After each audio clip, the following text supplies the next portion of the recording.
someone named it the Cornfield Bomber. And not being a bomber and not being in a cornfield, it's interesting that it was named that. I don't know who named it that, how it got that name. It should be the Wheatfield Fighter, but I guess it sounds a little catchier, I guess, to be the Cornfield Bomber.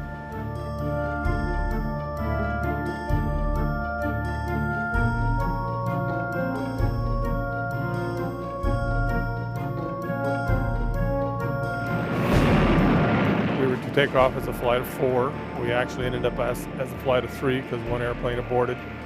I had my wingman, which was Major Jim Lowe at the time. The other member was Tom Curtis. He was also a major. He was to be the opponent. We flew slightly north of Maelstrom. I was coming in at approximately 40,000 feet. As it turned out, my opponent was lower. We met.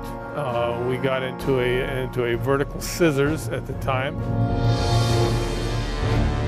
And very shortly thereafter, the aircraft went into a post-stall gyration during a high-speed rudder roll and immediately went into a left-hand turn flat spin.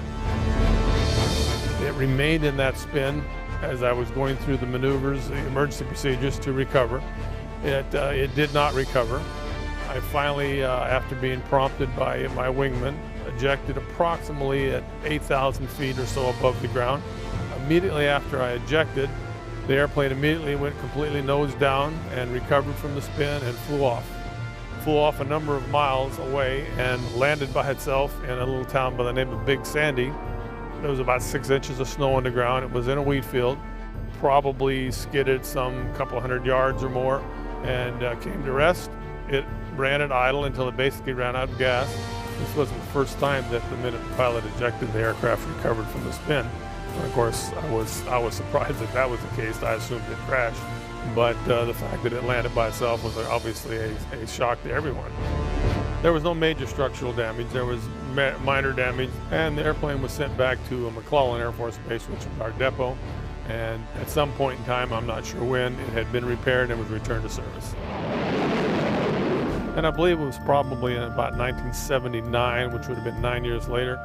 The airplane was down at Tyndall, and my wingman, when I jumped out of it, Major Lowe, was the squadron commander now at Griffiss. And he, of course, saw to it that I was assigned that airplane, and I did fly that airplane when they were down there with training with IWS again. Well, it's a unique experience, you know. I guess I'm part of a 1 in a million occurrence. I don't know that this has ever happened again, this whole scenario, but it is good to see the airplane again and to know that it's in the museum here, and this story, I guess, will live on until it happens again.